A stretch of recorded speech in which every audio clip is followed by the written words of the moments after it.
evening. Thanks for joining us. I'm Calista Solon, and you're watching nlcTrans. Tonight I'm here with my dear friends and co-hosts, Tara Alexander and Renee Benoit.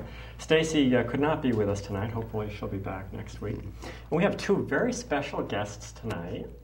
We have Sally Tamarking, who is coordinator for CT Equality, and Jerimarie Lisegang, who is the director of the Connecticut Trans Advocacy Coalition, CTAC. Right. And maybe you guys could tell us a little bit, tell our audience a little bit about exactly what it is you do and your respective organizations. Sure thing. Do you want to start? You can go. All right. Yep, I'm Sally Tamarking.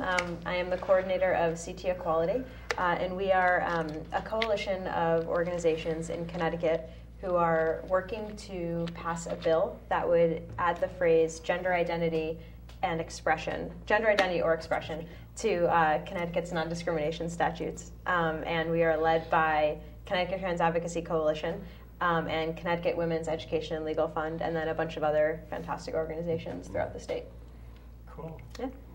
And we're very hopeful this year for this legislation. Yeah, we're feeling it. This is the fourth or the fifth time. Yeah. 3 really good attempts and 1 disappointing one. No, and we can talk a little bit about that because I think it's important. But Yes, we'll definitely. get to that But tell us a little bit about CTAC. Okay. I'll try to be brief. Connecticut Trans Advocacy, I actually had founded It's Time Connecticut back in the late 90s. When I was transitioning or really sort of working within the Hartford area, I realized that a lot of the community was very much stealth. And really the process at that time was to pretty much change your identity and go to the other side of the country. Yes. And one is I couldn't disappear. I could not go stealth. I mean, I had a problem there. But also on top of it is I really was proud of who I am. And I really struggled with that. So, and there wasn't any true advocacy groups around. So I did a lot of national work. I worked with Transsexual Menace, Ricky Wilkins. I did work with NTAC, the National Transgender Advocacy Coalition. And then at one time I was in D.C. at one of the early lobby days, and I met Jessica Xavier, who had been working on It's Time America, which was really one of the first national grassroots transgender organizations.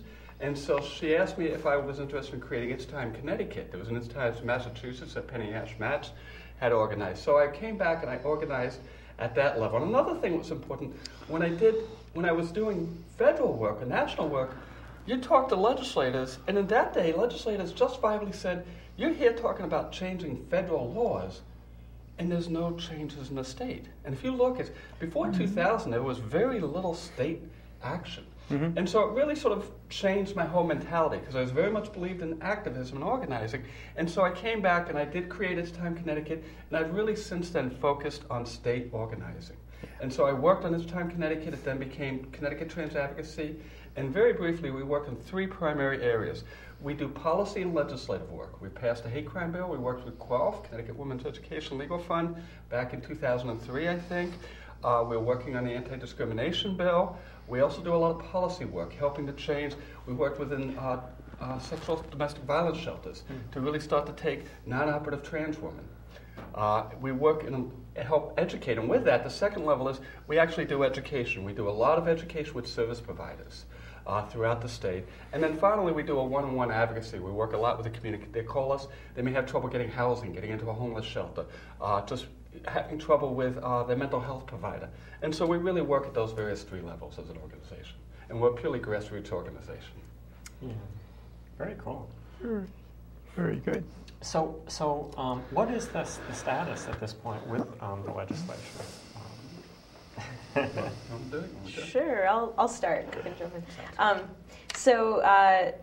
The legislative session is over for 2010, but in 2011, in January, the session will begin anew, and the bill will be raised. Then between January and June, we'll be making a huge push, everything from organizing folks in the community to lead each other, asking people to talk to their legislators, asking people to come to events at the Legislative Office Building to really lobby one-on-one and in groups their legislators who really need to hear from us and hear that their constituents want this to pass and want it to pass now. And so right now we're kind of in like a base building, movement building, and also education and advocacy stage leading up to the session. And sort of just to amplify with that is, every year I always get emails or people contact me as, well, geez, why didn't we get the bill passed? And one thing is, if you do legislative work, one thing you have to learn to do is be very patient and be very tolerant. And especially around anti-discrimination. The hate crime bill we passed in 2 years, and that really was very phenomenal. In fact, we passed in this short session, which was very unusual. But if you look historically, we have the gay rights law. In 1991, they included sexual orientation within the anti-discrimination statutes. But that took 15 years almost to pass. Yeah. And we saw with civil rights legislation, all anti-discrimination really takes a long time. The ENDA's been out there since, what, the 80s? Yeah. And so it really is a struggle. But what I always say is, one is, the important thing is legislative changes alone are hollow victories. And Martin Luther King said that is, legislative change alone, and if we have not addressed homelessness, we have not addressed the fundamental societal oppressions and societal's views on diverse communities, legislation alone won't change things. It's a twofold aspect. We have to not only work with legislators, but we also have to educate society. So for me, though it takes time, these are opportunities for us to dialogue, because we're not going to get the media attention. You get the media attention when you have something going on. So it's a good time to really educate. The other thing I'll say is, back in 1999, the trans community was asked to lead the Hartford Pride Parade. And we literally had 3 people who were willing to be out and visible for that. And we actually led it, which was a great thing to do, because historical trend with trans folks and pride and everything, or drag queens, there's always, there's lesbian backlash, there's a lot of history with that. And so this was a very monumental effort, but the community was still very much hidden. And what we're seeing over the years is, now that we're actually talking about, we had a lobby days, 2 years ago, that Sally organized. It was the most successful lobby days we did. Highly diverse, we really had a great attention. And so I think, to me, is one of the most important things we want to do with this effort is really sort of empower the community, that the community sees what we see. Because discrimination is always going to exist. It isn't going to go away. But what we need to do is have people out and visible. But how do you get people to be visible? And that's always something. Like people say, we want people to come up and testify. I really truly believe the best way to testify is we come in with bags on our heads. Because that's the truth. We're coming in with bags on our head because the thing is, we could lose our job. Just like gays and lesbians in the 70s or 60s would lose their jobs. That's still pertinent to us. Sure. So a long-winded thing, but the key thing is, we raised the bill the first year. The legislature couldn't even talk about gender identity or expression. They finally moved forward. In the 3rd year of this legislation, we actually got it all the way to the House.